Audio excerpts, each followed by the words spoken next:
com um enorme prazer que a gente está recebendo hoje a professora Mônica Alves, que é uma expoente na oftalmologia e é uma especialista em superfície ocular e olho seco, professora docente do Departamento de Oftalmologia da Unicamp.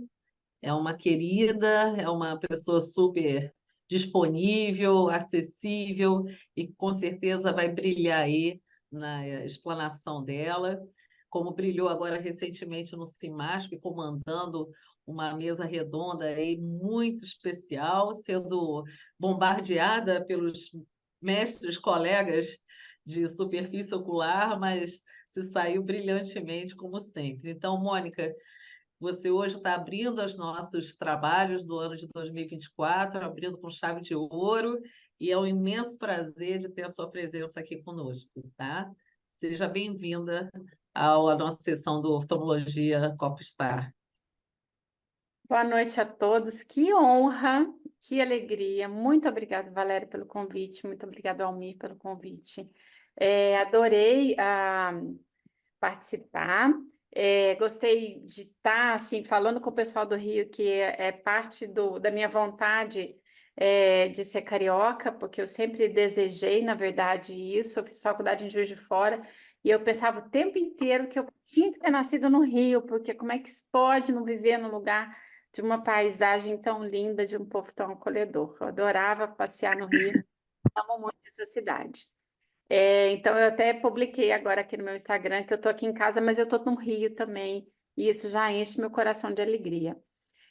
Vou compartilhar minha tela, dá uma olhadinha se está indo bem, e a gente vai começar esse bate-papo. Eu diminuir isso daqui. Esse bate-papo sobre a superfície ocular e o estilo de vida. Eu acho que, bom, a Valéria falou que eu adoro estudar olho seco, né? A minha especialidade, sempre já tem 25 anos que eu estou nessa jornada de estudar olho seco. E eu acho muito bacana que a gente tenha ampliado tudo isso para falar não só de olho seco, mas para falar de doenças da superfície ocular, para falar da importância de diversos fatores do nosso cotidiano, do nosso hábito de vida, que interferem nesse equilíbrio que tem que ser tão perfeito e tão minucioso para a nossa superfície ocular estar funcionando bem, para a gente piscar e sentir conforto, para a gente ter qualidade ótica. Na verdade, a gente vai falar, eu trouxe nessa aula, nesses minutos que a gente vai ficar aqui junto, eu quis falar sobre o último consenso da TIFOS, que é a Tear Film Monocular Surface Society, que é uma sociedade muito importante na nossa área, que vem fazendo consensos desde que foi criada, né? O primeiro consenso da TIFOS foi em 2007, que foi o DIUS 1, o Dry Eye Workshop 1, acho que eu coloquei aqui. A ideia é muito bacana e eu acho muito válido esse esforço todo, né? A ideia do David era reunir especialistas, sempre reunir especialistas do mundo inteiro, desde a área básica até a pesquisa clínica, e que esses especialistas se debruçassem na evidência científica daquele tema, né? No caso de 2007 foi olho seco, e eles eram subdivididos em subcomitês, e esse pessoal ficava ali olhando toda a literatura, revisando, colocando o peso de evidência científica e depois fazia um relatório que saía como uma publicação, né? O DIUS 1 foi uma publicação da The Ocular Surface, e todos os outros consensos foram publicados na mesma forma, na época, assim, um volume inteiro de uma revista importante na nossa área, mostrando os achados e as evidências desses consensos. Então, a partir do DIUS 1, a gente entende que, quando a gente fala de doença de superfície ocular, a gente tem dificuldade até de definição, porque cada estudo define de um jeito, cada estudo faz diagnóstico de um jeito, e acaba que fica difícil a gente compilar essas informações. Então, quando a gente faz um consenso, que a gente define, por exemplo, lá no DIUS 1, essa definição de olho seco que eles propuseram, é um jeito também da gente padronizar a pesquisa que vai ser feita e que explodiu, né, do DIUS 1 para o DIUS 2, e aí de forma muito mais consistente a gente consegue avaliar essa evidência depois. Então, em 2007 foi o consenso de olho seco, depois a gente teve um consenso de disfunção de glândulas de meibômio, que foi publicado na IOVS, depois um consenso sobre desconforto em lentes de contato em 2011. Em 2017, comemorando os 10 anos do primeiro DIUS, a gente teve a revisão desse consenso de olho seco. Agora, a gente deve lançar no final do ano a chamada para o DIUS 3, que vai trabalhar de 2025 a 2027, para em 2027 ser publicado aos 20 anos do primeiro DIUS. Então, dessa vez, o que a gente teve aqui foi um consenso que não era especificamente de uma doença, a proposta era falar de doenças da superfície ocular que tem alguma correlação com hábitos do nosso estilo de vida. E aí foi toda uma conversa para entender assim, que hábitos que a gente quer, que aspectos que a gente quer entender, o que é mais relevante, o que não é. Então foram 2 anos e meio de reuniões aí com mais de 158 participantes de 38 países, então mobiliza toda a comunidade científica dessa nossa especialidade. David Sullivan foi o organizador, ele foi a pessoa que criou a TIFOS, né, e idealizou todos esses consensos, é uma grande sumidade na área, e ele me convidou, eu tive a honra de ser a vice-presidente desse workshop, junto com a Jennifer, que é uma outra pessoa incrível. A Amy Sullivan é a diretora executiva da TIFOS e foi fundamental nesse processo todo. Aqui a gente tem a comissão organizadora, que são os coordenadores de todos esses subcomitês que eu vou falar para vocês aí nos próximos slides. Então, começou junto com a pandemia, então a gente fez tudo isso online. Os outros consensos tinham muito o encontro de todos os membros, e isso é muito enriquecedor. Esse não, a gente fez tudo online, só teve uma reunião no final, que foi na Itália, antes de ser lançado, e mesmo assim foi só para os membros, não para a comunidade toda, diferente dos outros consensos. Então, a ideia aqui é entender que a superfície ocular ela é suscetível a modificações externas, como as condições do ambiente, os desafios sociais, né, a forma que a gente vive em diferentes lugares do mundo, ao nosso estilo de vida e a exposição em ambiente digital, que na pandemia ficou mais evidente ainda. A superfície ocular é também suscetível a condições que a gente aplica, né, no nosso rosto, nos nossos olhos, como as lentes de contato e como os cosméticos.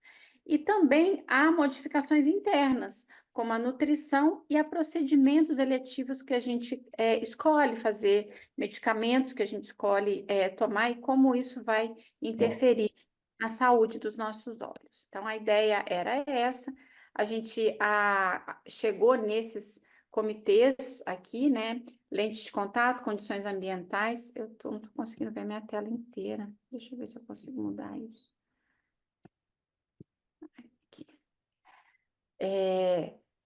Lentes de contato, cosméticos, condições ambientais, exposição digital, medicamentos e procedimentos seletivos, desafios sociais, nutrição e estilo de vida. Então, foram 8 subcomitês principais que a gente dividiu todo esse pessoal. A gente teve 2 comitês paralelos também, um deles foi o Comitê de Evidência Científica, formado por epidemiologistas, e cada um dos comitês que eu vou apresentar para vocês, ele tem um membro que é um epidemiologista que ajudou a entender o nível de evidência científica, qualificar tudo, e cada um dos comitês também fez uma revisão sistemática, além da revisão narrativa, que a gente fez olhando toda a literatura. Então, vou passar por cada um desses subcomitês.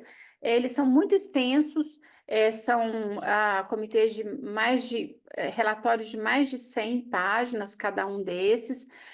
Todo o conteúdo desses relatórios, ele está disponível no PubMed aberto, a gente pode baixar o PDF, tanto no site da TIFOS como no PubMed. Então, o primeiro comitê é sobre lentes de contato, foi o Lyndon Jones que foi o coordenador, E aqui a ideia era entender que várias escolhas do nosso estilo de vida podem ter consequências adversas na saúde dos olhos e também no fracasso ou no sucesso do uso de lentes de contato. Então, eles tentaram entender isso através de duas perspectivas, né? Como as opções de lentes de contato afetam a superfície ocular e como as escolhas do estilo de vida podem afetar no sucesso ou nas complicações relacionadas à adaptação das lentes de contato. Um fator muito importante nesse aspecto é a aquisição e adaptação da lente de contato, das lentes de contato. Isso a gente entende muito na prática diária, né? E que são os comportamentos de risco que cada vez mais os nossos pacientes fazem, sempre fizeram, provavelmente vão continuar fazendo, mas quando a gente contabiliza isso em evidência científica, fica muito mais consistente até para você poder conversar com o seu paciente. Então, compra sem supervisão adequada aumenta risco, esse uso recreativo, né, lentes coloridas que o paciente compra na internet, faz uso sem adaptação, usa mal e acaba tendo complicações, ou uma fantasia que ele quer fazer só, usar aquele tempo, mas nunca colocou uma lente de contato nos olhos, e principalmente, e muito verdadeiro aí, né, na nossa prática, os cuidados inadequados de higiene, de manutenção e de troca das lentes de contato.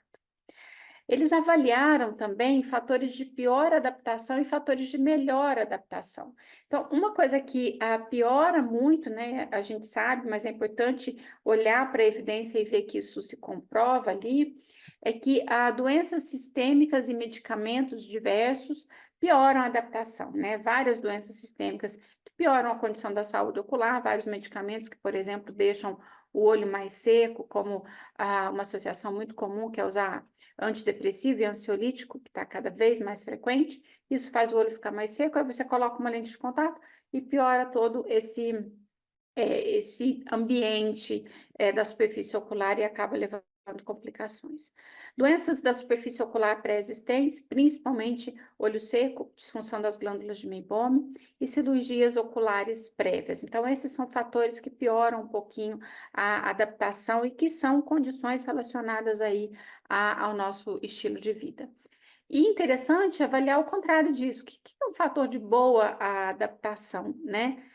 Um fator de boa adaptação evidenciado, né, na literatura é o uso de lentes de contato em crianças. Eu achei esse achado muito interessante. Nesse grupo, a gente tem muito menos relatos de complicação do que em adultos. Óbvio que tem o cuidado todo de adaptação, tem a supervisão, tem a supervisão ali dos pais fazendo a troca, a higiene, a rotina e o próprio envolvimento da criança de um jeito muito mais responsável, muitas vezes, do que o adulto. Alguns fatores ambientais, fatores de trabalho, esporte, recreação e estilo de vida. Aqui é uma coisa interessante, assim, 99%, eu acho que isso aqui foi vergonha de falar 100%, né, gente? Mas 99% dos usuários de lente de contato relatam pelo menos um comportamento de risco relacionado à higiene das lentes de contato. E, obviamente, que isso leva a números de complicação, e complicações que são realmente assustadoras, né? Quem já viu, já acompanhou, já teve que tratar, por exemplo, uma ceratite por pseudomonas relacionada aos lentes de contato, sabe o quão devastador que é isso, o quão devastador que é uma ceratite por acantameba. 1 milhão de visitas nos Estados Unidos ocorrem anualmente por conta dessas ceratites infecciosas ou outras complicações relacionadas ao uso inadequado de lentes de contato. E aqui uma coisa interessante que o comitê avaliou também, que são perspectivas futuras do uso de lentes de contato, já tem estudo caminhando nessa direção, mas sem dúvida vai ser uma ferramenta importante que vai impactar no nosso estilo de vida, nos nossos hábitos, que é quando a gente puder utilizar lentes de contato, por exemplo, para fazer diagnóstico, né, aferir pressão, aferir condições da superfície ocular, ou quantificar biomarcadores, ou para fazer estratégias terapêuticas, né, a administração de medicamentos, a liberação desses medicamentos através da lente de contato para tratar alergia, doenças da superfície ocular, infecção, inflamação, doenças intraoculares que requerem, por exemplo, um tratamento crônico e contínuo, como glaucoma, tratamento de miopia e até a retinoblastoma. Então, já tem estudo nessas áreas todas. Esse comitê também olhou para tudo isso, descreveu nesse relatório. Então, é realmente um relatório muito interessante.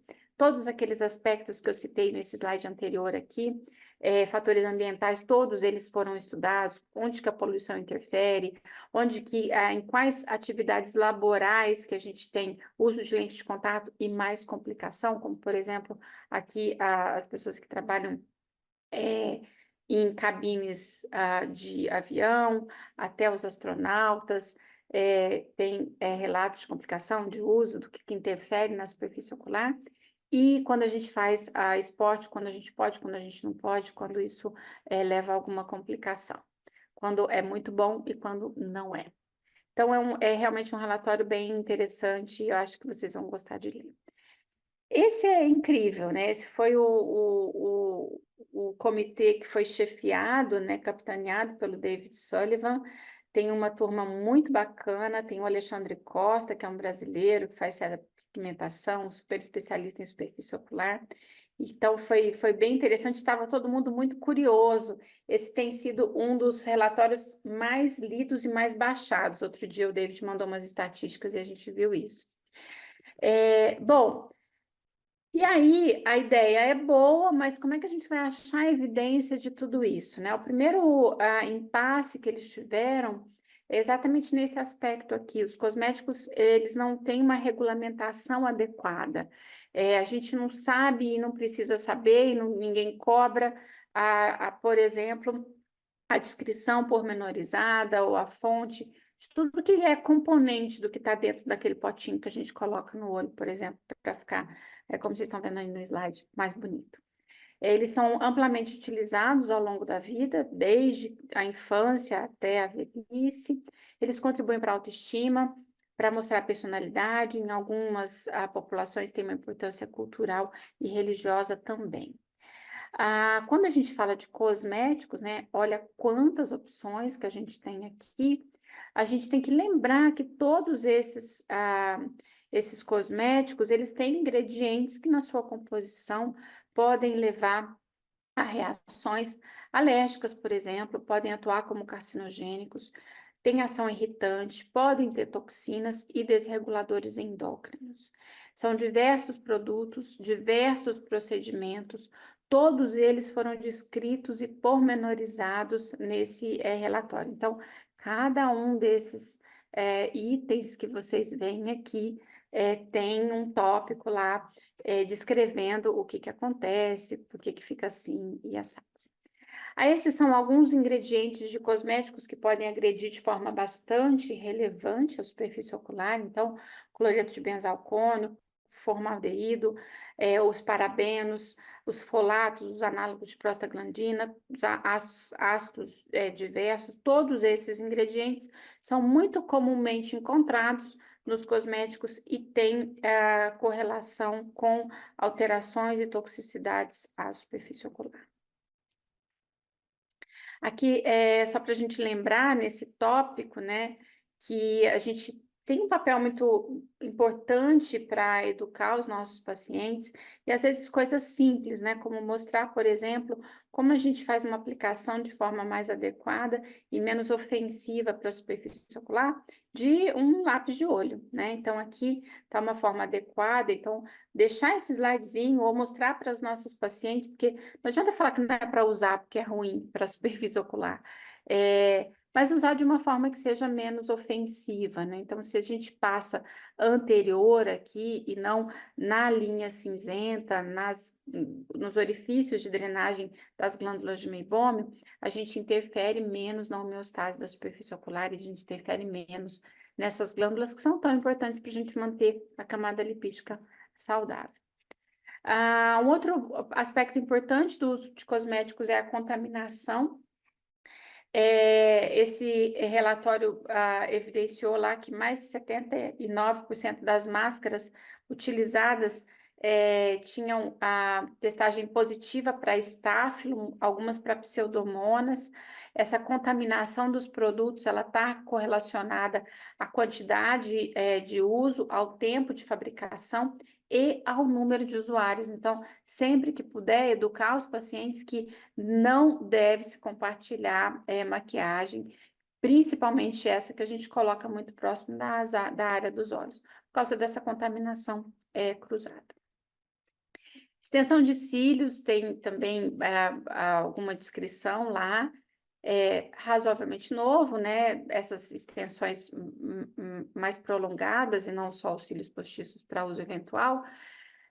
Acho impossível a gente divulgar que não é para usar porque causa dermatite, porque dá perda de cílios, calcificação da base dos cílios, que dá ceratite ou que tem um monte de complicação. Não adianta você falar isso para um paciente que quer fazer extensão de cílio. E é só andar na rua que a gente vai ver o tanto que é comum, que está todo mundo usando, e usando às vezes extensões que não são adequadas para uso e eram só para treinamento, por exemplo, porque são mais baratas, usando colas que não são as específicas, as mais indicadas e as certificadas. Então, o que a gente pode fazer é orientar o paciente em relação a isso. Procure um profissional que entenda, que faça o procedimento de uma forma segura, que use materiais adequados, que use produtos que têm certificação e garantia para você minimizar o risco dessas complicações. E um outro aspecto é explicar o quanto isso interfere na superfície, o quanto interfere na microbiota dessa região que é tão importante, que esse paciente tem que fazer uma higienização adequada, que tem que remover de forma adequada, que tem que ficar muito atento a qualquer sinal de complicação. Efeitos colaterais de extensão de cílios, hiperemia, edema, prurido, dor, estudos mostrando que a incidência desses efeitos ela não é baixa, a gente tem que estar muito atento, isso tem que estar na fala para o paciente, na hora que você está ali explicando que ele está colocando em risco a saúde dos olhos, que tem um monte de complicação, que quanto mais rápido for evidenciado, melhor. Eu tive uma paciente que eu transplantei, uma jovem, que eu fiz um transplante de córnea, e ela chegou, me ligou que estava com o olho vermelho. Eu mandei para o consultório, a hora que eu cheguei no consultório, ela estava com uma rejeição, e fazia uma semana que ela tinha feito extensão de cílios. Então, não dá para entender que não dá para negligenciar, né, que toda essa química e toda essa intervenção não vá ter um impacto, muitas vezes, devastador na superfície dos olhos. Procedimentos cosméticos oculares e para rejuvenescimento periocular também foram avaliados, todos esses, tá? Eu vou colocar aqui a lista, só para vocês ficarem curiosos e ficarem com muita vontade de ler sobre tudo isso. É interessante falar que muitos desses procedimentos, como, por exemplo, botox, preenchimento, a gente tem muita evidência científica discutindo as complicações e o que a gente tem que fazer para amenizar essas complicações. Outros a gente tem pouco, e consenso serve para isso, né? Para você revisar a literatura e falar, ó, aqui tem espaço para a gente investigar muito, fazer muita pesquisa e entender melhor o que está acontecendo. Então, tudo isso daqui que se vocês quiserem ver e entender melhor, está descrito lá, tá? Eu coloquei os principais, né? A toxina botulínica, a gente tem complicações temporárias, em geral temporárias e raras, quando são administradas por um profissional médico bem treinado. Dessas complicações, as mais comuns, blefaroptose, redução da função lacrimal, ptose de sobrancelhas, lagoftalmo, ectrópio e, às vezes, diplopia.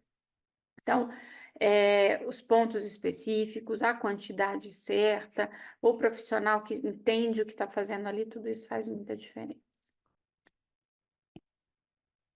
Os preenchimentos são 8 milhões de injeções de preenchimento por ano. O mais utilizado é o ácido hialurônico, é o mais popular, ele tem um excelente perfil de segurança, até porque tem muita gente por aí que já fez e continua fazendo e está fazendo, então a gente consegue entender muito melhor a incidência dessas complicações. Então, a gente tem complicações imediatas e precoces, como hematomas, edemas, nódulos, logo após a aplicação, ou reações mais tardias relacionadas à hipersensibilidade, a uma infecção crônica, ou ao edema mais prolongado, que pode acontecer também. Bom, mais um tópico, né? E esse tópico, eu acho que não tem um ser humano na Terra que não esteja hoje exposto, cada vez mais frequente, cada vez mais precoce e cada vez mais prolongado, né? A exposição que a gente faz dos nossos olhos às telas. Então, os mecanismos relacionados às alterações que acontecem na superfície dos nossos olhos quando a gente está de frente para um computador ou usando um celular, elas envolvem mecanismos muito complexos, que estão correlacionados a características do dispositivo eletrônico, a mecanismos fisiológicos que o nosso olho tem quando está de frente para uma tela, a alterações da superfície ocular, a distúrbios visuais e a sintomas. Então, todos esses aspectos foram avaliados, investigados e quantificados ali. O que dava para ter de evidência foi colocada e o que precisa ainda de muita pesquisa foi exposto também. Então, quando a gente está de frente para uma tela, a gente diminui a frequência do piscar e a gente, em geral, faz um piscar incompleto. A terminologia para isso ela é muito variável, tanto para definição da exposição quanto para o do sintoma. Então, isso faz haver uma certa dificuldade na hora que a gente vai compilar dados, principalmente dados sobre prevalência desses sintomas, né? O que é fadiga, o que é sintoma, o que é irritação, o que é essa exposição, o que a gente considera exposição. Mas, tentando compilar todos esses estudos, esses dados, a gente tem prevalências altas, né? 30% a quase 100% dos pacientes que estão fazendo exposição digital referem a algum sintoma visual. Isso não é pouco, né? Então, em relação às características do dispositivo, a gente tem o estilo de visualização, a resolução da tela, o contraste, o tamanho, a iluminação, o tamanho da fonte e a distância do uso. Tudo isso interfere. Em relação à intensidade da atividade, a gente sabe que quando a gente está de frente para uma tela, a gente tem atividades que, em geral, requerem uma alta demanda cognitiva, a gente fica por tempo prolongado, esquece de fazer pausas, e isso é muito automático, né? Quem que não ficou ali rolando a telinha do Instagram e não viu que já tinha passado meia hora, uma hora ou mais, né? Então, a gente realmente fica muito, muito refém dessa exposição. E lembrar que esses pacientes têm fatores adjuvantes também, né? Muitos têm olho seco pré-existente, têm alguma outra enfermidade ocular, estão usando tela e estão usando lente de contato também. Tem a ver com a idade, né? Cada vez mais precoce, as crianças estão na tela e cada vez mais tardio também, né? A gente está assistindo aí as avós, as bisavós brincando no WhatsApp o dia inteiro. Outros fatores, como sexo, sono e a exposição ambiental, também vão interferir, a gente tem que contabilizar nessa história toda. Então, alterações da superfície ocular vão levar a alterações do filme lacrimal, sim, distúrbios visuais. Prevalência média de 70,7%, isso é muita coisa. Aqui, só para vocês terem uma ideia dos estudos que foram compilados nesse relatório, a prevalência de cada um, como é que foram os antibodies que eles usaram para falar disso. Os sintomas, eles são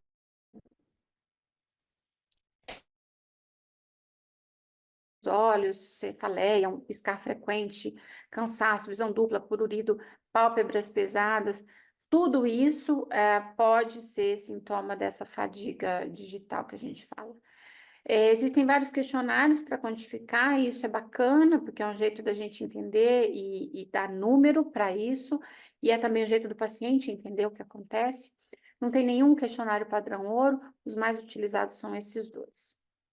Aqui a gente fala um pouquinho, e eu adorei os fluxogramas que tem no consenso todo, mas aqui a gente consegue ver cada aspecto que a gente tem que avaliar, né? Então, aquilo que eu falei das características do aparelho, aquilo que eu falei do que a gente tem de demanda quando a gente está de frente para uma tela e dos fatores adjuvantes que a gente tem que contabilizar. Então, olhar para esse equipamento que você está usando, tudo isso que está contabilizado aqui, que já vem do paciente, e o que essa exposição vai desencadear. Então, na musculatura extrínseca, por exemplo, as alterações que a gente tem por causa de ergonomia, por causa de iluminação, as alterações visuais e de acomodação que essa visualização da tela já desencadeia. Então, se esse paciente tem um erro refrativo que não está corrigido, o que tem de anormalidade de acomodação que pode estar interferindo ou não. As anormalidades do piscar, essa redução da frequência de piscar, o piscar incompleto, aumentar a abertura palpebral, por exemplo, tudo isso expõe mais e, obviamente, vai desencadear mais sintomas. O que isso vai levar de alteração, né? Porque que a gente vai examinar e vai encontrar, então, o paciente que vai ficar com o olho mais vermelho, o tempo de ruptura vai ficar mais curto, vai ter mais coloração de superfície, então, tudo isso que a gente tem que observar. E os sinais também, extraoculares, as alterações de sintomatologia oculomotor e os sintomas e as alterações relacionadas ao olho seco e às doenças da superfície ocular. Então, tudo isso aqui vai levar a alterações que o paciente pode ou não reportar para a gente no exame, mas que vai estar ali impactando na qualidade de vida dele. Bom, mais um tópico, né? Medicamentos e procedimentos seletivos. Foi o Zé Álvaro que comandou esse super time aí, que revisou vários aspectos interessantíssimos dos medicamentos e dos procedimentos seletivos e avaliaram o impacto das intervenções não urgentes e não essenciais, ou seja, os procedimentos seletivos, na superfície dos nossos olhos. Eles deram uma visão geral também do tratamento e da prevenção que a gente pode fazer, uma vez que a gente escolhe fazer ou se submeter a um desses procedimentos. A lista é extensa, eu fiz de propósito para colocar realmente a lista. Cada um dos itens que vocês estão vendo aqui tem um tópico discutindo todos os artigos que abordaram essa investigação e o resultado que eles apresentaram. Então, eu quero saber o que acontece na reposição hormonal, eu quero saber o que acontece quando tem uso de anabólicos. Tudo isso está descrito lá. Então, não dá tempo da gente falar um por um, mas eu quero, com essa tabela, mostrar para vocês o quão detalhado é esse relatório. Então, quando a gente fala de medicação tópica, a gente tem que lembrar que existe o impacto da toxicidade ocular dos conservantes, a gente está falando e estudando cada vez mais isso, né? O cloreto de benzalcônio, se tem conservantes melhores, por que a gente usa sem conservante, por que é importante essa opção. Também foi discutido a toxicidade dos próprios agentes ativos, dos recipientes e de outras propriedades agentes tópicos, como o pH, a tonicidade e quando é a ocorrência do uso abusivo de determinados colírios, né? Então, tudo isso está descrito lá. Quando a gente fala de medicamentos sistêmicos, tem diversos mecanismos e danos, principalmente as glândulas de meibômio, aqui lembrar da isotretinoína, né? Das glândulas lacrimais, quando a gente fala de diminuição da secreção aquosa, quando a gente tem uso de ansiolíticos, antidepressivos, antialérgicos, e as alterações todas que vão resultar em uma associação muito importante de medicamentos com a ocorrência de olho seco. Também medicamentos sistêmicos podem alterar a inervação, vascularização, podem levar a metaplasia tecidual, inflamação e alterações neurosensoriais de órgãos-alvos importantes da superfície ocular e vão, obviamente, interferir na qualidade desse funcionamento. Eles também avaliaram todos esses procedimentos cirúrgicos, oftálmicos, não oftálmicos, todos esses dispositivos. Então, quero entender o que acontece na faco-refrativa, quero entender o que acontece quando o paciente é submetido a uma cirurgia refrativa por SMILE, por exemplo, ou quando ele faz uma blefaroplastia. Tudo isso daí interfere na superfície dos nossos olhos, tudo isso está relacionado ao olho seco, a disfunção de glândula de meibômio, alterações de inervação, e a gente precisa olhar para isso, porque cada vez mais a gente indica, faz ou escolhe fazer um desses procedimentos. Então, só para exemplificar, né, alguns procedimentos a gente sabe que tem uma associação muito importante, e aí eu coloquei aqui só para chamar a atenção. Por exemplo, as blefaroplastias, a gente tem várias alterações, como abrasão de córnea, lesão da glândula lacrimal, quimose, que é uma ocorrência que não é tão infrequente assim, o mau posicionamento da pálpebra, alterações do piscar, granuloma, infecção e cicatriz. Vai depender do local do procedimento, da técnica, da quantidade de tecido removido, de fatores pré-existentes daquele paciente e do tempo que essa cirurgia tomou. Em relação à toxina botulínica, a gente tem vários efeitos adversos, né? Pictose, lacrimejamento, uma incidência importante de sinais e sintomas de olho seco.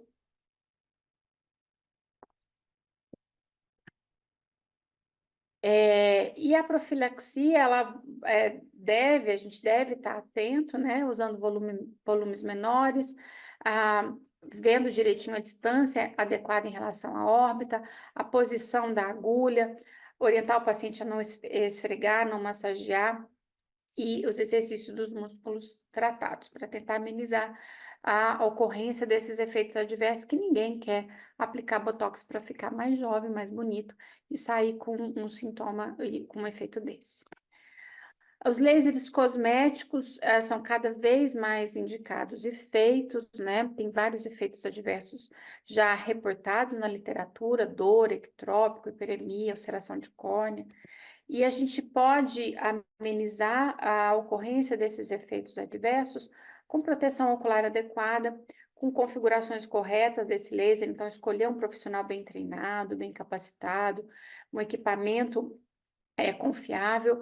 E uma coisa que ameniza também esses efeitos adversos é quando as ponteiras têm resfriamento entre os pulsos. Aqui é um aspecto que eu acho muito, muito importante, que é falar de cirurgia de catarata, porque é uma cirurgia que a gente faz muito. Hoje a gente fala até de procedimentos facorrefrativos, né? Então, cada vez mais precocemente, a gente indica mais precocemente, faz muita a cirurgia oftalmológica mais feita no mundo inteiro. E a gente tem uma ocorrência de olho seco pós-catarata, por exemplo, de 8 a 42% dos pacientes até 7 dias depois da cirurgia. Tende a melhorar, como em outras condições, é mais frequente em alguns grupos de pacientes, como os diabéticos, e esses mecanismos são extremamente complexos, né? Tudo isso que está listado aqui vai interferir na superfície ocular e muitas vezes vai simplesmente quebrar um momento compensatório que esse paciente já está fazendo, porque um paciente que vai fazer cirurgia de catarata é um paciente que tem outros fatores, por exemplo, para ter olho seco. Mulher na menopausa, idoso, usa um monte de medicamento, já fica muito tempo no computador ou foi usuário de lente de contato. Então, esse paciente não tem um fator único para ter olho seco. Então, ele já tinha olho seco na maior parte das vezes e começa a ter sintoma e se importar muito com esse sintoma depois que ele faz a cirurgia de catarata. E a associação é muito direta, né? A maioria de nós aqui já recebeu paciente que chega no consultório e fala assim: olha, eu nunca tive sintoma de olho seco, fui fazer a cirurgia de catarata, minha visão nem estava tão ruim assim, fui fazer minha cirurgia de catarata e agora eu tenho sintoma de olho seco, eu fico com desconforto, meu olho fica lacrimejando, eu não consigo ficar em ambiente com ar-condicionado. Então, eu acho que é dever nosso, num pré-operatório de catarata, identificar esse paciente, explicar para ele que ele tem fator de risco para isso, e que a cirurgia pode ser exatamente aquele gatilho que vai quebrar aquele mecanismo compensatório que ia acontecer cedo ou tarde, mas que colocando mais um fator de risco a gente acelera esse processo. Então, é preciso que todos nós estejamos atentos e é preciso orientar os nossos pacientes. Esse é o comitê que eu coordenei. Fiquei muito feliz com o convite. A gente teve alguns colegas da América Latina, tivemos a Thaís, do Brasil também ajudando, e um grupo muito bacana do Japão, da Itália, nomes muito importantes, né, no cenário aí da superfície ocular, como a Penny Asbert e o Murat Dogru, entre outros. A ideia aqui era entender que a superfície ocular ela está exposta a fatores internos, como por exemplo o ar-condicionado, essa poluição de ambiente, né, de pólen, de mofo que a gente tem dentro dos ambientes. Ela está associada à exposição externa, urbana, né, gases, material particulado, e também a condições climáticas, como a radiação ultravioleta, a temperatura, a umidade, velocidade do vento. E que essas condições, elas não são excludentes. Ao mesmo tempo que a gente tem uma exposição interna, esse ambiente externo está entrando pelo sistema de ar-condicionado e está exposto à superfície também. E a gente tem a exposição climática o tempo todo. Então, esse intercâmbio, ele é constante, tem várias propriedades e várias vias de exposição que são muito complexas. Aqui a gente viu todos esses aspectos, fatores climáticos, poluentes e alergenos. Vou passar rapidinho entre eles, né? Os fatores ambientais, começando pelos fatores climáticos. Então, temperatura afeta a superfície direta e indiretamente. Os extremos de temperatura dão mais olho seco. A gente tem doenças endêmicas em algumas regiões, por exemplo, como tracoma, que tem uma associação direta com alta temperatura, e as variações de temperatura influenciam os quadros de conjuntivite alérgica. Quando a gente fala de umidade, a gente tem muito estudo populacional mostrando essa associação inversa de umidade com olho seco, né? Ou seja, baixa umidade e mais olho seco, levando a esses sintomas todos, e alguns estudos mostrando que quando a umidade interna é mais alta, tem um nível menor de sintomas de olho seco. A gente consegue isso, por exemplo, nesse estudo especificamente, em escritórios onde você pode controlar essa umidade. Óculos de câmara úmida, que a gente usa muitas vezes como até opção terapêutica para paciente com olho seco grave, melhora o conforto. E a gente tem mais sintoma em situações e condições de baixa umidade, como deserto, cabine de avião, estações mais secas do ano. E essa baixa umidade também, ela está correlacionada aos quadros de conjuntivite alérgica e adenoviral. Em relação a vento, tem pouca evidência científica, em geral são relatos de caso e revisão retrospectiva. Lesões de córnea e ceratite por ressecamento em situações de alta velocidade e temperatura baixa, como por exemplo maratonistas e paraquedistas, e situações muito específicas que eu coloquei aqui só para instigar como curiosidade, úlceras de córnea em agricultores de época de colheitas de cebola em épocas de muito vento nessas regiões de Taiwan. A alta altitude é uma condição muito hostil, né? Uma condição hipobárica, alta exposição à radiação ultravioleta, muitas horas de exposição solar, ar seco e frio, e a gente tem várias doenças de superfície que são mais comuns em alta altitude, como, por exemplo, o pterígio, a catarata e o olho seco. E também condições transitórias, como alterações de espessura da córnea. Radiação ultravioleta também está associada a uma prevalência muito mais alta de pterígio. Tem também a fotosseratite, ceratite esferoidal e as neoplasias que a gente não pode esquecer. Então, a exposição à radiação ultravioleta em regiões que a gente tem uma exposição maior, atividades que a gente tem uma exposição maior, aumenta a incidência dessas doenças. Os alergenos e as conjuntivites virais, esse capítulo é super bacana, todos esses alergenos são discutidos lá. O Eduardo Villani é um super entendedor de conjuntivite, ele fez parte de conjuntivite alérgica, ele fez parte desse comitê, foi ele que escreveu essa parte, e está muito interessante. Quando a gente fala de poluição, a gente está falando de uma mistura de agentes químicos, né, gases e material particulado. Tem muito estudo populacional avaliando e correlacionando a associação com olho seco e com conjuntivite, principalmente alergia. E a gente tem também a poluição urbana e a exposição ocupacional com solvente aromático associado a populações que têm a prevalência alta de síndrome de Jogre. A gente mapeou todos os estudos populacionais e de doenças de superfície ocular, ficou bem bacana esse mapa e todos os estudos estão reportados aqui. Quando a gente estava falando desse comitê, alguém falou, a gente tem que falar de erupção vulcânica. Eu falei, nossa, erupção vulcânica. E aí a gente foi, de novo, né, bacana de consenso é isso, foi para a literatura, e olha que achado interessante, 9% da população global vive em áreas de vulcão em atividade. Então, tem estudo de morbidade ocular em todas essas localidades aqui. Então, em geral, eles reportam corpo estranho ceratoconjuntival, sintomas de irritação, mas sempre sintomas agudos sem impacto à visão. A gente avaliou também poeira, exposição a carvão e o que isso interfere na superfície. A poluição interna, nessa poluição indoor, está sendo muito comentada e a gente está muito exposto, né? Então, a umidade, iluminação, temperatura, velocidade do ar, ar-condicionado e vários materiais que ficam circulando ali quando a gente fica num ambiente fechado, por exemplo, prédios de escritório. E existe, inclusive, esses termos, né? A Sick Building Syndrome, que é quando você tem um ocupante de um determinado prédio, refere sintomas de desconforto ou efeitos na saúde quando ele está dentro desse prédio. E a gente fala hoje de Sick House Syndrome, né? A síndrome da casa doente, que são residências onde a gente tem mais mofo, mais partículas e as alterações relacionadas aos sintomas que aparecem quando o indivíduo está nesse ambiente domiciliar.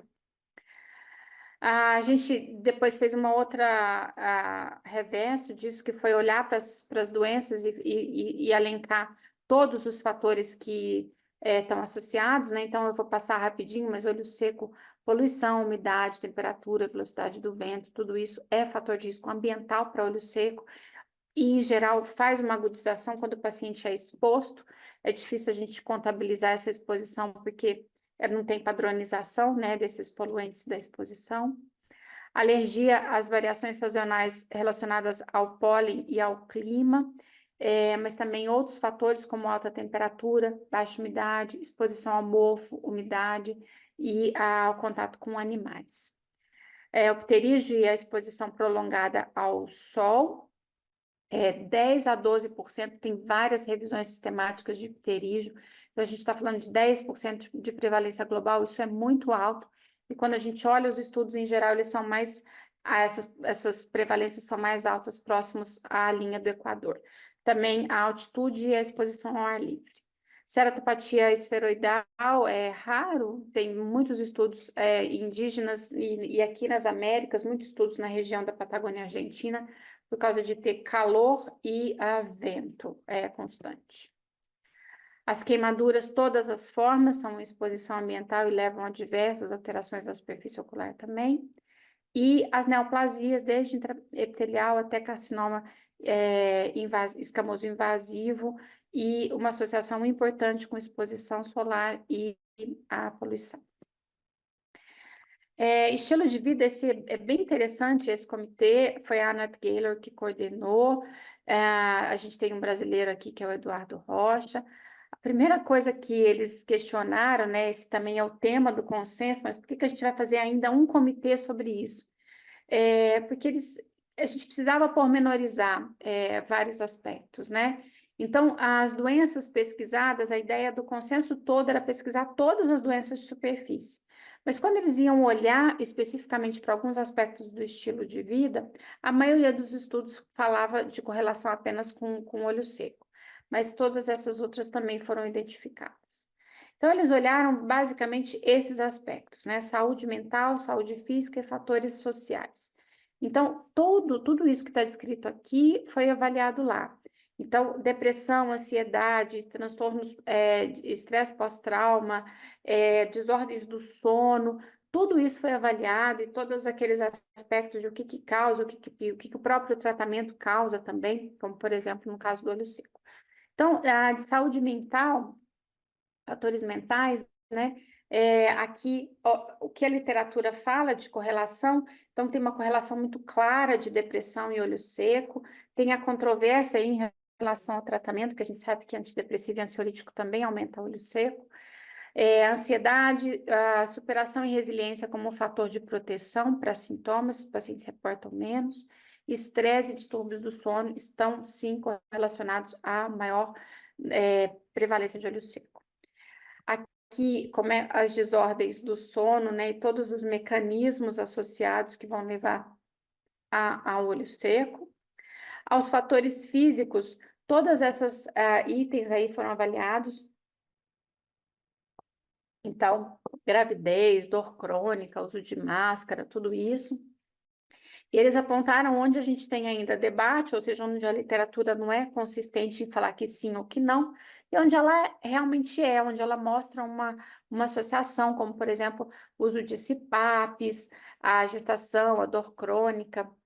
Tudo isso onde a gente tem realmente efeito. Fatores sociais, vários foram avaliados, né? E aí eu gostei de colocar essa tabelinha aqui. Então, a associação com o cigarro é controversa. Há uma associação do uso de maconha com diminuição de densidade endotelial. Outras drogas, a gente deve entender que tem associação, mas é difícil ter uma evidência consistente, até porque, em geral, são ilícitas e é mais difícil você ter pesquisa. Álcool piora olho seco e estudos mostrando que café melhora parâmetros clínicos de olho seco, pelo menos a curto prazo. Esse capítulo é interessantíssimo, super extenso. A Maria Marculi fez um trabalho incrível com esse pessoal. Eles avaliaram todos os elementos chaves da nutrição. Então, eu coloquei aqui só para puxar a curiosidade de vocês, mas a gente tem macro e micronutrientes, a hidratação, recipientes, vários tipos de dieta, os distúrbios sistêmicos e metabólicos associados às doenças de superfície. Então, aqui está resumidinho, porque também a gente já está passando aí do tempo, mas no relatório vocês vão ver tudo descrito em pormenores. Então, eles avaliaram todos esses aspectos. Então, desde os aspectos dos componentes da nutrição, o papel da hidratação, o que a gente tem de estudo mostrando que, por exemplo, aditivo ou recipiente não nutricional pode interferir, como, por exemplo, os adoçantes, as diversas dietas, tanto essa dieta cafeteria, né, que a gente faz, essa dieta ocidental, que a gente sabe que está associada a tantas condições sistêmicas e também oculares, mas também as dietas que protegem mais, como a dieta mediterrânea, e o que tem nela que pode trazer benefício. O papel do microbioma, né, está cada vez mais falado, e doenças metabólicas que podem interferir, o que elas levam de alteração e ocorrência na superfície ocular, por exemplo, aumentando o olho seco, disfunção de glândulas de Meibomian, flacidez palpebral, por exemplo. Adoro esse fluxograma que eles fizeram, mostrando tudo que na nossa nutrição tem um impacto positivo, né? Vitaminas, minerais, ômega, tudo que é bom para a saúde dos nossos olhos e tudo que tem um aspecto negativo, ou seja, que leva à inflamação, que leva ao olho seco, que altera a inervação ou que altera o microbioma. Então, tudo que protege, né? Por exemplo, o nosso paciente que tem olho seco, tudo que diminui a inflamação, tudo que melhora a inervação e tudo do outro lado que vai fazer piorar. Esse acho que é o último tópico, é muito interessante também. A Fiona é uma pesquisadora incrível, ela foi coordenadora da epidemiologia do DIUS 2, coordenou esse time todo e é um relatório muito legal de se ler, porque são coisas que a gente não pensa e que tem um impacto imenso. Então, eles dividiram em todos esses aspectos, cada um deles tem um tópico, então, fatores biológicos, todos eles, por exemplo, só para citar, fatores biológicos e genéticos, o que a idade, o sexo, a etnia, a genética e comorbidades sistêmicas e oculares associam a doenças da superfície ocular, não só olho seco, mas todas as outras condições. O que nosso estilo de vida em fatores sociais e comunitários pode influenciar na saúde dos nossos olhos, né? Então, todos esses aspectos. Alguns acabam se sobrepondo a alguns comitês, mas aí eles são citados. Mas, por exemplo, tabagismo, atividade física, crenças culturais e religiosas, a medicina tradicional em algumas populações, passatempos, recreação e esportes. Condições de vida e de trabalho, né? Então, o que populações que têm alto índice de desemprego têm de doença ocular, em situações de encarceramento, por exemplo, o que o acesso à educação e a condição de vida de cada população interfere ou onde a gente tem mais doença de superfície ocular. Todos esses fatores socioeconômicos e culturais estão avaliados e descritos lá, então, onde a gente tem evidência, está descrito, onde a gente não tem, está apontado como um sinalizador aí para a gente estudar nas próximas pesquisas. E o papel do mundo digital, e aqui a gente sabe que teve um relatório inteiro disso, mas esse comitê olhou mais o aspecto do impacto da saúde mental e física e social, fatores relacionados ao paciente, ou seja, plataformas de saúde, aplicativos e telemedicina, e fatores relacionados ao profissional de saúde, como a gente se educou, como a gente aprendeu a usar telemedicina, isso também foi discutido lá. Então, esses são os patrocinadores desse imenso projeto. Eu acho que eu falei pra caramba, vocês me desculpem, mas é porque é muita coisa. Estou aqui à disposição para quem quiser discutir, dar opinião, para quem tiver alguma dúvida. Obrigada pelo convite. Espero que não tenha sido cansativo demais. Mônica, você, como sempre, arrasou. Realmente, eu acho que não podia ter tido uma revisão mais completa e, assim, compacta pelo tempo que a gente tem, mas realmente você abordou, acho que todas as nuances e realmente que estudo fantástico, né? Detalhado demais, a gente aprendeu muita coisa e muitos aspectos interessantes mesmo que vale uma revisão aí. E me diz uma coisa, será que tem alguém que queira Eu colocar algo gostaria de no fazer um chat? comentário, uma pergunta, Valéria. É, vamos lá, Almir. Mônica, parabéns, né? Espetacular, mas não foi surpresa para ninguém, muito menos para mim.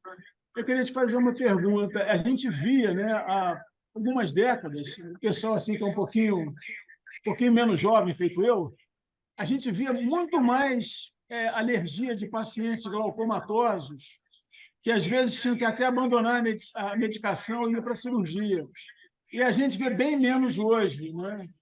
Isso é devido ao quê? Você acha que, de uma maneira geral, os conservantes estão agredindo menos o epitélio da córnea? Queria que você fizesse um comentário sobre isso, por favor. Esse é um aspecto muito legal e é uma área que eu adoro estudar. Acho que é porque eu gosto muito do pessoal do glaucoma da Unicamp, então a gente vive batendo papo. Eu acho que são vários aspectos, amigo. Assim, a gente teve primeiro um momento em que a gente começou a ter muita opção de agente antiglaucomatoso, e aí caiu o número de cirurgias, né? Tem vários estudos mostrando isso. O problema é que todos esses hipotensores, eles eram preservados com cloreto de benzalcônio, que é um ótimo conservante, não deixa contaminar nada, porque ele é super efetivo. O pessoal do glaucoma achava mais legal ainda, porque uma das propriedades do cloreto de benzalcônio é quebrar a barreira intercelular, então fazia o princípio ativo antiglaucomatoso penetrar mais e fazer mais efeito. Então, num primeiro momento, foi muito bom ter BAC, o cloreto de benzalcônio nos hipotensores. Ao longo do tempo, ao mesmo tempo que aumentava o número de hipotensores, diminuía o número de cirurgias, começou a aumentar o número de pacientes com doença de superfície ocular. E, às vezes, doenças muito graves. A gente teve paciente que faz um quadro de toxicidade que a gente chama de pseudopenfigoide, que é como um penfigoide de tão intenso e é desencadeado pelos princípios ativos e principalmente pelo conservante.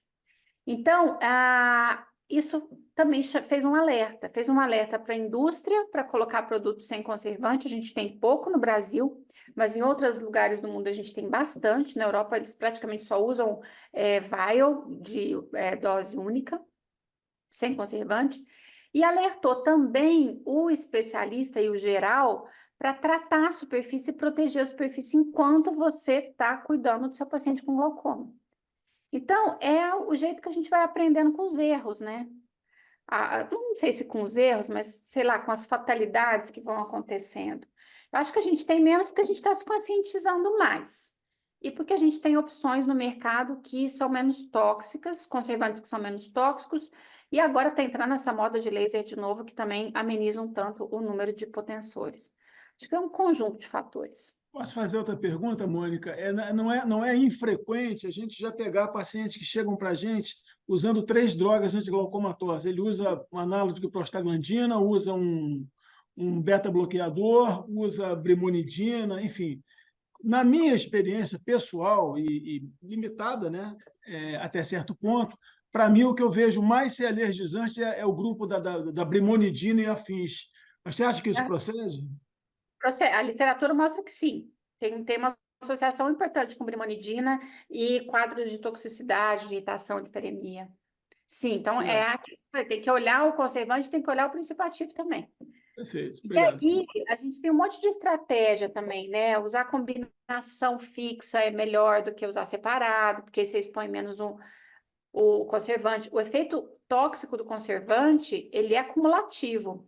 O capítulo desse relatório que fala de cloreto de benzalcônio é super completo. Exatamente porque tem um monte de estudo animal, em modelo animal, em cultura de célula, e estudo clínico mostrando esses efeitos. Mas não é só dele, né? A gente tem que lembrar que o princípio ativo também faz. Você lembrou super bem, e eles escreveram bem também no relatório. Obrigado. Bom, eu vou falar, se alguém tiver alguma pergunta no chat, para ir colocando aqui, por favor, que eu leio para a doutora Mônica. Mas, Mônica, eu vou aproveitar que você está aqui e vou fazer algumas perguntinhas também para você. Para tratamento de disfunção de glândulas meibômias, você faz ômega 3 e como é que você faz ômega 3? Você Nossa, prefere usar o quê? 2 comprimidos? Como é que você manuseia essa questão? assim, eu vou falar o que a gente tem de evidência, né? Quando a gente lê o DIUS 2, tem um capítulo inteiro de ômega, mostrando que tinha muito estudo clínico, inclusive estudo clínico randomizado, mostrando benefício, mas cada um usava um jeito, numa quantidade, de uma fonte, aí virou um balaio de gato, né? Como diria minha avó. A gente sempre usou como tratamento adjuvante, eu gosto de usar. Eu opto muito por essas formulações já voltadas para isso, porque elas são, de alguma forma, embasadas em estudos científicos. Tem uma turma nova que não gosta de usar, que é vegano e não gosta de usar, que não vai usar, né, nenhuma fonte de peixe, e que não usa a linhaça. Se ele for vegetariano, ele usa a linhaça. Se ele for vegano, ele não usa, porque a cápsula é de tutano, a cápsulazinha. Então, aí tem alguns fornecedores de cápsulas de linhaça vegana. Então, assim, eu já tive alguns pacientes. Então, assim, eu uso como terapia adjuvante, uso essas formulações comerciais. A gente tem a controvérsia do DREAM, que foi um grande estudo clínico randomizado, nos Estados Unidos, foi chefiado inclusive pela Penny Asbel, que está no meu comitê, que é uma pesquisadora super conceituada, né? E eles avaliaram uma população muito grande usando ômega e comparado com placebo, e falaram que não tinha grandes diferenças. Quando você olha sintoma, melhora, mas não tinha estatisticamente significativa a diferença. Só que o placebo deles era óleo de oliva, que também, né, se for olhar as dietas mediterrâneas, tem um papel em manter a saúde ocular. Então, não eu explico para o paciente que não é curativo, é adjuvante, controla a inflamação, é bacana para a sua saúde em geral. O relatório de nutrição fala que é um fator positivo, né, protetivo para a superfície, no quesito de melhorar a inflamação e de melhorar o padrão de lipídio da lágrima, controlar sintoma de olho seco. Já temos uma pergunta, Mônica, no chat da doutora Gisela Garcia, que dá o maior suporte aqui para a gente. Dia sim, dia não, a gente incomoda a Gisela, mas ela colocou aqui excelente apresentação e colocou: vale a pena em pacientes assintomáticos. Peraí, sumiu a minha pergunta aqui que eu estava lendo. Só um pouquinho. Vale a pena em pacientes assintomáticos o uso de terapia térmica pulsátil ou luz pulsada em um pré-operatório de catarata? E complementando a pergunta anterior, com disfunção de glândulas de Meibômios leve? Olha, eu acho que é bem um princípio da medicina, né? Se você tem um paciente assintomático que não tem alteração, não faz sentido você fazer um procedimento desse. É, eu sou muito insistente adoro essas tecnologias, vivo delas também, né? Porque eu faço muito olho seco, eu tenho uma clínica só de olho seco. Mas eu acho quase que inconcebível você fazer um procedimento sem saber como é que é a glândula de Meibom desse paciente. Então, você faz uma memografia, viu que tem atrofia, que tem dilatação, esse paciente tem um filme lacrimal instável, ele pode não ter sintoma, mas ele tem alterações que justificam uma intervenção, aí você faz uma intervenção, né? Agora, fazer, por causa da cirurgia de catarata, eu não sei, eu acho que não faz sentido, até porque é um procedimento, tem custos, tem riscos também, né? E eu acho que, assim, sou muito mais a favor de investigar muito um paciente de catarata, porque se você investiga aí você acha, aí é diferente. Você medir um tempo de ruptura, você olhar uma memografia e falar, olha, tá dilatado, tem área de atrofia, vamos tratar, porque uma hora isso vai te trazer complicação. Aí sim. Então, eu acho que a gente, uma vez diagnosticando mais, a gente vai fazer mais. Mas fazer só porque o paciente vai fazer cirurgia de catarata, não. Aí eu sou mais, que é o que eu faço para todos os meus pacientes pré-operatórios. Ensino a fazer higiene da pálpebra com produto próprio e usa lubrificante neste procedimento. Que aí o paciente já vai entendendo. E ela colocou, Isso complementando a pergunta anterior, em pacientes com disfunção de glândulas de meibômios leve. Você acha que é válido? eu sempre sigo um fluxograma de tratamento, né? Nos pacientes que eu cuido. Então, eu sempre começo pelo tratamento clínico. Não importa se é leve, moderado ou grave, mas eu vou fazer primeiro um tratamento clínico. Ensinar o paciente todos os cuidados que ele tem que ter, que tem que ser hábito, explicar sobre a doença, porque são doenças crônicas, você não vai tratar com um procedimento, você não vai curar com um procedimento. Você tem que fazer o paciente entender que isso é crônico e que vai piorar, né? E aí, depois que eu faço o tratamento clínico, se não houve melhora, eu opto pelo procedimento. Então, eu nunca fiz luz pulsada, por exemplo, como um primeiro procedimento do paciente. A não ser aquele paciente que veio referenciado e já fez todo o tratamento antes. Mas a atender um paciente e falar, vamos fazer luz pulsada, antes de fazer uma doxiciclina, né, antes de ensinar, antes de desinflamar a superfície, eu não faço. Joia. Enquanto não vem nenhuma pergunta a mais no chat, eu vou de novo, eu agora vou fazer outra pergunta também. A gente está aí vendo uma sequência de casos de conjuntivite, algumas conjuntivites que vão se arrastando e tal, e algumas aparecendo infiltrados subepiteliais, e aí eu ia te perguntar sobre tracolimos. Você tem feito e como é que você está fazendo e onde se acha tracolimos? Eu tenho uma dica boa. Não tem nenhum interesse comercial, tá? Mas eu acho muito bacana quando você tem uma empresa que cuida do seu paciente. E eu estou gostando muito desse pessoal. É uma farmácia que eu acho que é no Paraná, é uma farmácia grande, chama Nuvie, Nuvye. Eles têm várias formulações de tacrolimus, em colírio, em pomada, em gel, em várias concentrações. A mesma coisa para... Ah lá, a Farid ajudou, olha que bonitinha, gente. A Farid escreveu lá. É Neuvi, tá vendo? A pessoa vai dar dica e não dá dica errada. Mas é essa aí que a Farid escreveu no chat. É, eles têm formulações de ciclosporina, de nanociclosporina, de ciclosporina com ácido hialurônico reticulado, que é para você melhorar a retenção. Eles fazem formulações de produtinho de limpar, espuminha com óleo de maleleuca. Eles estão fazendo até liftgrash, que é um agente anti-inflamatório, que é o Xidra, né, que tem nos Estados Unidos e não tem aqui. Losartana, essas coisas todas de manipulação eles fazem. E tem uma assistência para o paciente muito, muito bacana. O Então, tracolimo, você faz colírio, pomada, a concentração é 0,03%, você pode e usar 0,1, 001, né? você pode usar 001, 002, 003, e até formulações mais potentes, né? Eu usei no máximo 003.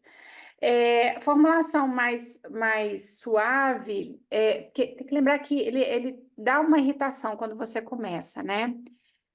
Para criança alérgica, eu gosto de usar pomada. porque eu acho que é mais fácil usar à noite a pomadinha. Normalmente esse paciente tem uma dermatite de contato na pálpebra e já esfrega ali. Paciente com olho seco gosta mais da formulação em colírio. E a maioria gosta mais da formulação aquosa, que é o 002.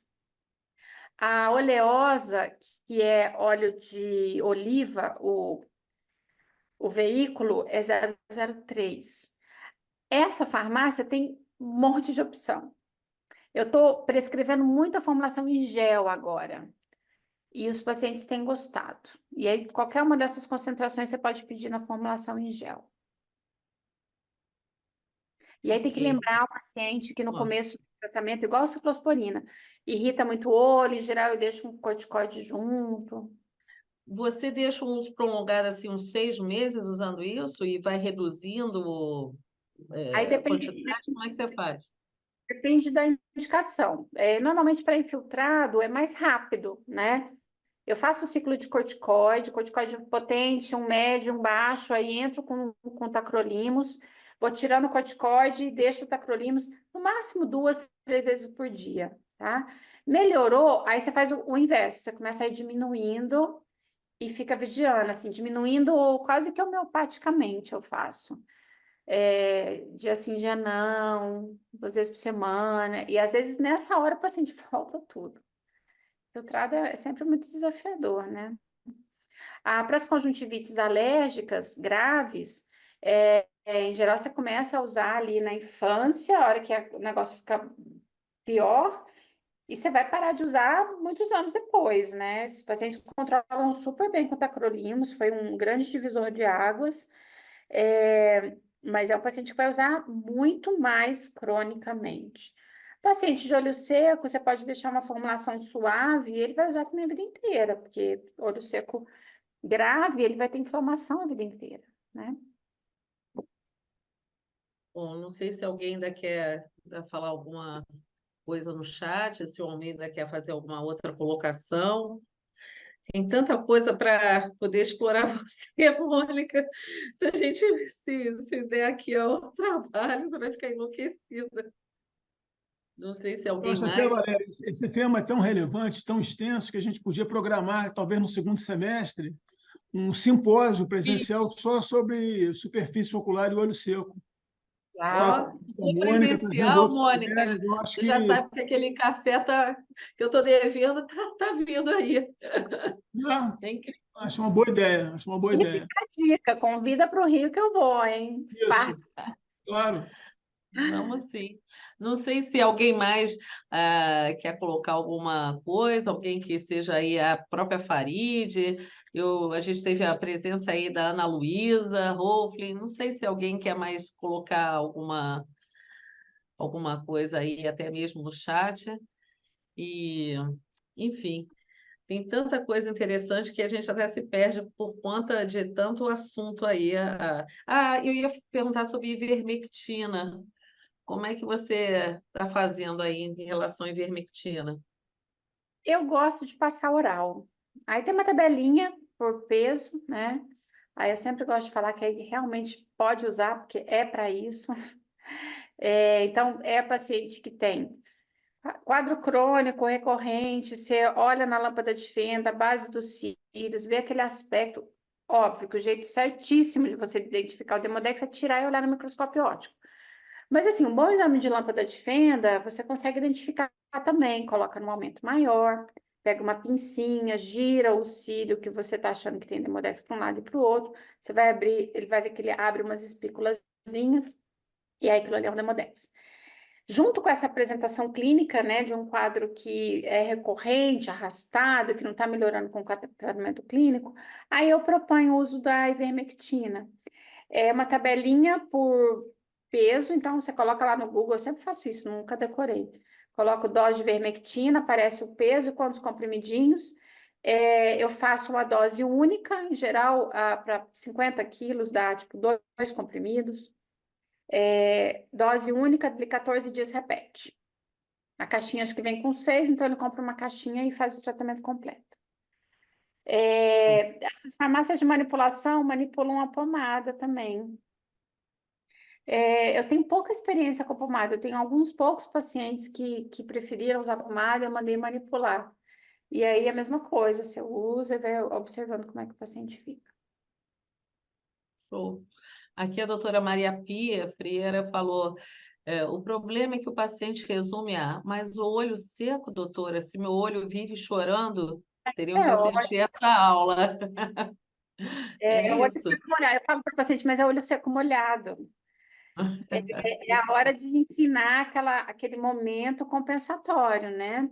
Então, a superfície ocular ela é muito inervada, é muito mecanismo de proteção para a nossa córnea. Então, eu explico para o paciente assim: a sensibilidade da córnea é como um monte de receptorzinho que vai captar cada variação de temperatura, cada variação de espessura do filme lacrimal e mandar essa informação para o cérebro processar algum mecanismo de defesa, que é lacrimejar mais, que é piscar mais, que é fechar o olho, né? Então, nessa fase, é a fase compensatória, ela acaba. E para a gente, na avaliação clínica, é aquele paciente que ainda não está reportando sintoma, mas que você pinga uma gotinha de fluorescente e olha na lâmpada de fenda, o filme lacrimal dele está instável e o menisco está alto. Esse paciente não é um paciente normal, é um paciente que tem olho seco, na fase compensatória. Nós tivemos agora um auxílio luxuosíssimo da Ana Luísa, que colocou no chat, Ana Luísa Hoffling, que é um prazer a presença da Ana, enfim, sempre aqui nos prestigiando. Botou ivermectina pomada 1%, um tubo, usar à noite e repetir depois de 3 meses. Foi assim que ela deu a Eu dica. acho que essa farmácia faz gel também. Essa é uma outra farmácia em São Paulo, estava fazendo gel também. Por isso que a gente não gosta da pomada. Olha, Ana, tudo Olha, bem? Oi, Mônica, bem-vinda! tá boa? Não, eu acho que tem uma questão sobre a pomada, que o fato do paciente passar a pomada à noite facilita a limpeza de manhã. Porque a Ah, pomada tem aquela oleosidade, então ele faz uma limpeza pela manhã que facilita demais. Eu peço para fazer à noite, uhum. passa uma pontinha de pomada na base dos cílios e de manhã ele faz outra limpeza. Normalmente, eu uso ou Blefagel ou Cistane Lid Wipes.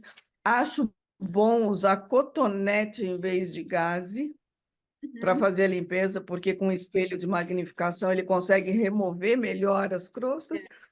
E a experiência que eu tenho aqui, em muitas situações, paciente que vem aqui para a segunda, terceira opinião, que você vê tudo, todos fizeram certo, o paciente até conseguiu usar a medicação, mas ele tem Demodex, e aí você tirando esse estímulo melhora bastante. Então, eu prefiro isso do que o comprimido, porque ele vai caprichar na limpeza, e quando necessário, eu também mostro para ele o Demodex se mexendo, porque aí você consegue um compliance perfeito. Você tira o cílio, põe no microscópio e mostra. Aí um não quer que conte para a namorada, outro não quer que conte para o marido ou esposa, porque senão vai acontecer um problema na família. Mas aí eu acho que vale a pena, porque tem muita relação os sintomas de olho seco com pacientes que têm uma infestação grande. Tá E é bom? a história que a Ana, Do Mônica mais de longe. só para te Oi. fazer uma pergunta rápida.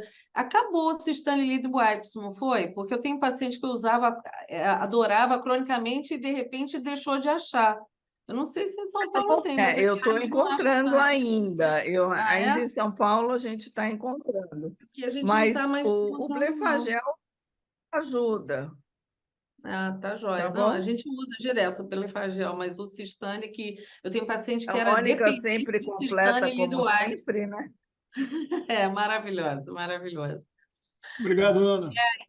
Ana, incrível, você sempre intervindo de forma brilhante, como sempre. Muito bom. E mais alguém ainda colocando? Ainda está nas farmácias, a Farid falou. Bom, então, Não, teve um gapzinho aqui em São Paulo, teve também, mas eu acho que agora eles já retomaram. E tem Ah, vários que bom. produtos, é o mais bacana, né? Tem muito produto chegando no mercado, acho que o Olho Seco está realmente revirando aí o mercado. A gente tem o Blefos, essa empresa tem uma espuminha também, tem o Lanui, que é uma outra formulação, tem o Lanui é oftalmo. novo, é mais novo. Mas tudo isso está aparecendo aí agora, né? A Oftalmos também estava manipulando um produtinho de limpeza. Eu acho, para mim, eu acho muito importante falar para o paciente usar um produto específico para o olho, sabe? Essa história de shampoo neutro, eu não gosto, eu lembro, sempre gosto de citar uma palestra que eu estava com o professor Benítez, da Espanha, ele falava assim, shampoo neutro, shampoo infantil é ótimo para a cabeça de criança. Não é para o olho, é para a cabeça de criança. Então, assim, é óbvio, né, que tem um paciente que você não consegue nenhuma opção dessa, um paciente que não tenha condição financeira para isso, é uma opção, aí você pede para diluir, para usar só a espuma, com todas essas orientações, né, porque resseca mais a pele, tem todas essas A Farid pormenores. lembrou bem do Bissuan, que é ótimo, que foi desenvolvido pelas nossas colegas oftalmologistas. Eu já usei, uma delícia, o cheiro é ótimo de tirar a maquiagem e a apresentação é linda, então uma boa lembrança, principalmente para as mulheres que gostam de uma coisa mais sofisticada e bacana. E o Bissuan funciona super bem, eu já usei, é ótimo. E, bom, acho que ninguém mais colocou mais nada em relação ao chat. Acho que a gente pode, muitas pessoas aqui me mandando até no privado, parabéns pela aula, todo mundo achando incrível, e não poderia ser diferente. Agora, eu disse para a Mônica que ela abriu com chave de ouro e levantou o sarrafo para as próximas sessões que vêm pela frente aí ao longo do ano de 2024. Então, enfim, eu acho que agora a gente só vai se despedindo, né, Almir, da Mônica, agradecendo muito essa presença assim brilhante e, como sempre, vamos poder contar com você ou presencialmente ou mais uma vez online, hein, Mônica? Contamos aí com a sua participação. Essa ideia do simpósio no segundo semestre é uma boa. Legal. Vamos organizar isso, vamos pensar Vou nisso. começar a Tem organizar isso muita agora. gente aí legal. Ah, Muito bom, eu que bom, agradeço o Obrigado, convite. Mônica. deixa eu Muito ver. obrigado. Delícia, estou à disposição de vocês, sempre que precisarem, é uma honra participar. Obrigado. Bom, Obrigada a então todos acho por que acompanhar. Almir vai encerrar, Almir. Posso encerrar. Agradeço muito a Mônica, agradeço a inenarrável participação da Ana Luísa, minha Isso amiga vai de para muitos anos, e agradeço a todos vocês que nos prestigiam. Acho que agora, né, Valéria, até o dia 10, mais ou menos, de abril, a gente deve já divulgar a data do nosso próximo encontro e vamos nos ver muito aí em 2024, se Deus quiser. Obrigado, Mônica, obrigado, Ana, obrigado a todos os participantes e desejo a todos uma boa noite. Obrigado. Obrigada, pessoal. Boa Boa noite a noite, bom todos. feriado, boa Páscoa para todo mundo. Para vocês. Obrigado. Boa Páscoa a todos também e até as próximas sessões. Adoramos aí contar com a presença de todos e até a próxima. Mônica, mais uma vez, obrigada por tudo, tá? Obrigada, Beijo. obrigada pelo convite. Tchau.